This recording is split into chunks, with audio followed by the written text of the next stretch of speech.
What was supposed to be a fun season opener that was looking like a win over a division rival, starting a rookie quarterback, turns into an absolute disaster class. Let's talk about it, people. What is going on? Y'all, Faiz Sports Talk back at it with another video talking some NFL, here to talk about the Chicago Bears.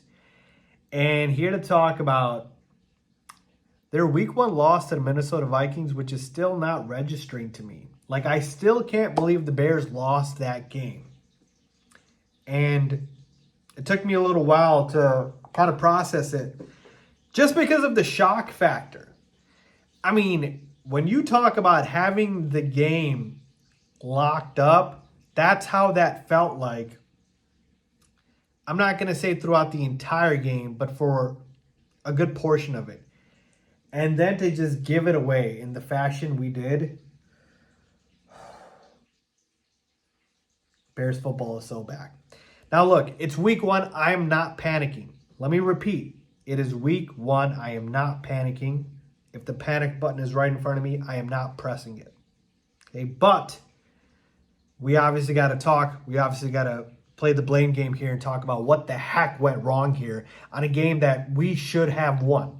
The Bears should have pretty easily won this football game, and they lose this game by a final score of 27-24. So here's what I'm going to do.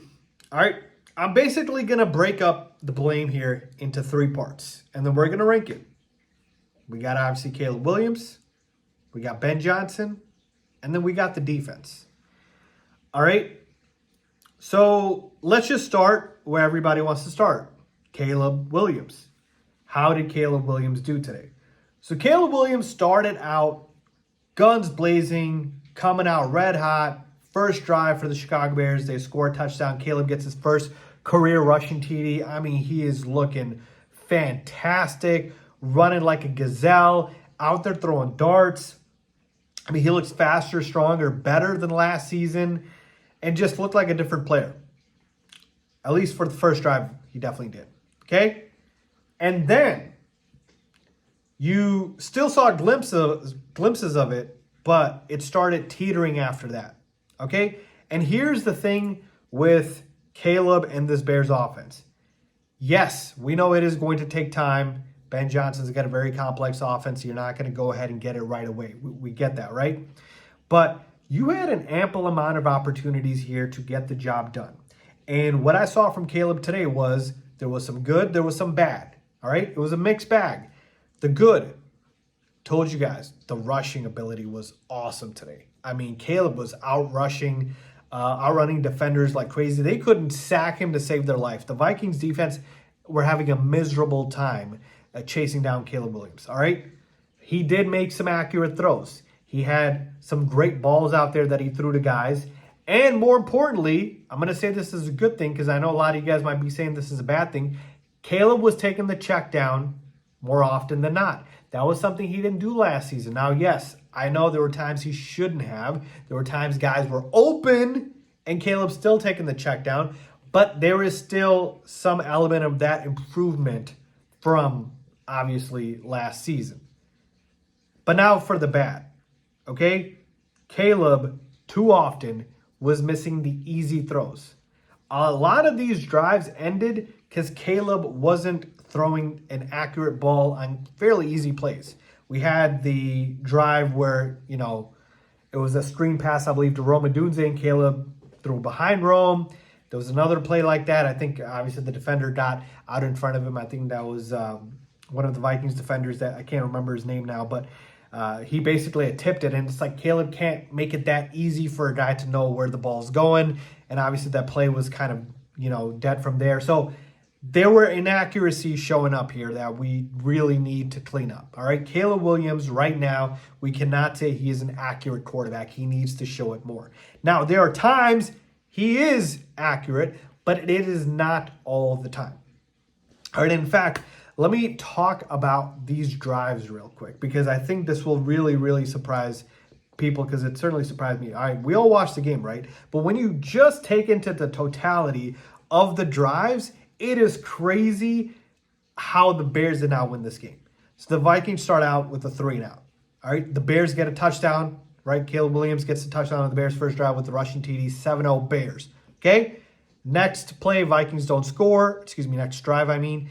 Then the Bears' next drive, this was a 3rd-and-2 pass to Rome Odunze, which was inaccurate, and the Bears obviously have to punt it away. It's still 7-0. Then the Vikings don't score. They do score a field goal. It's 7-3 at this point.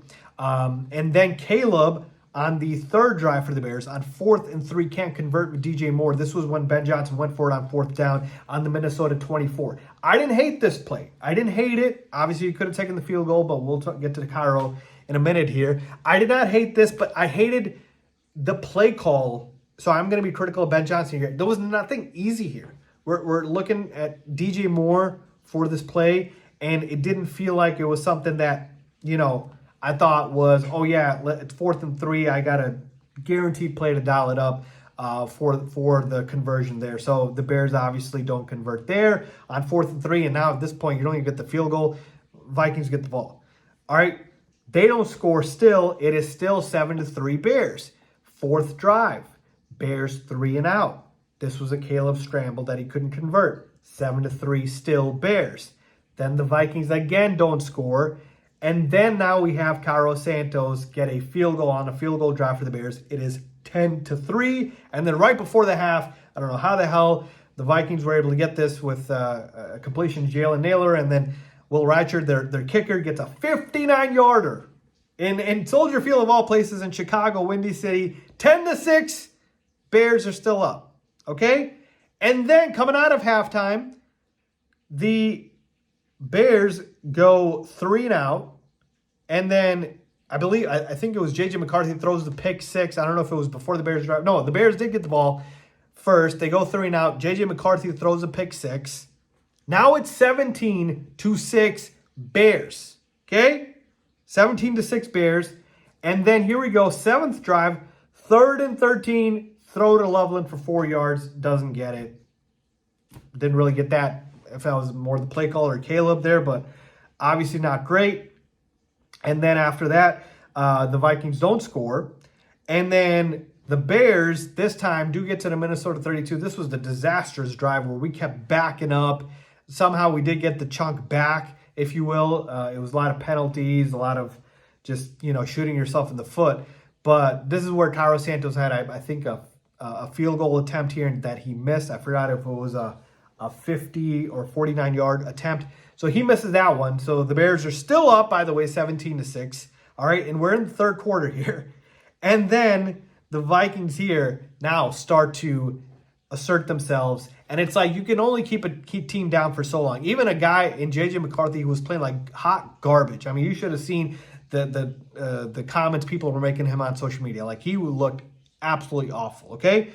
But he gets that touchdown to Justin Jefferson, 17-12, and Minnesota's in business now. Okay? 3-and-out again for the Bears. And it's not looking great. And so it's like after that was the avalanche where it's like, okay, touchdown again. J.J. McCarthy obviously gets the rushing TD. It's like I'm counting all of the times the Bears offense wasn't able to convert. And you cannot go 3-and-out or not converting that many times against a good team like the Minnesota Vikings, who, even though J.J. McCarthy's not a great quarterback at this point, he's making his first career start, right? We don't even know. But KOC, Kevin O'Connell's a good head coach. You can't keep him down for that long. So it's like, what the heck? All right, what the heck? So, yeah, that was just awful to see from this game for the Bears. So, in that aspect of it, you take a look at the fact that, hey, Caleb Williams, Ben Johnson, I got to put more of the blame on Caleb. And then I got to put Ben Johnson, the blame there on him after that. And then third, to me, it's the defense. Because, look, let's not absolve the defense here either.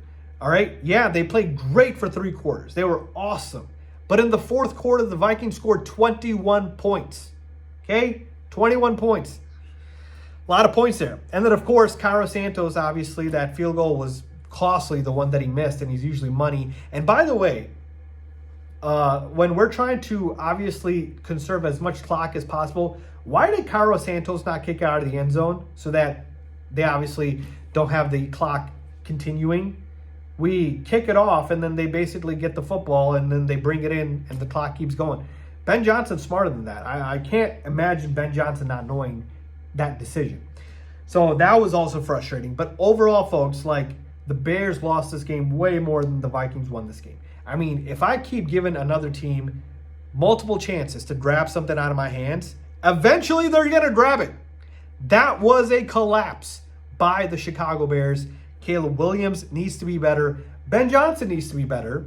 We can't go through all of those lapses of not scoring. And the defense, of course, as well, needs to be a little bit better. I'm still not panicking. It is week 1. These things will take time here. All right? A learning experience, to say the least. Obviously, I wanted the dub, but I told you guys this before the season started. This is not, to me, about wins or losses as much as it is about finding out about Caleb Williams and also Ben Johnson. We need to know if he's the guy. We need to know if he's the franchise quarterback. So today, again, some good, some bad. It was a mixed bag. Didn't get the dub at the end. Not panicking, but obviously not happy. Just frustrated. So let me know what you guys think about that. Leave a comment down below with your thoughts, guys. As always, thanks for watching.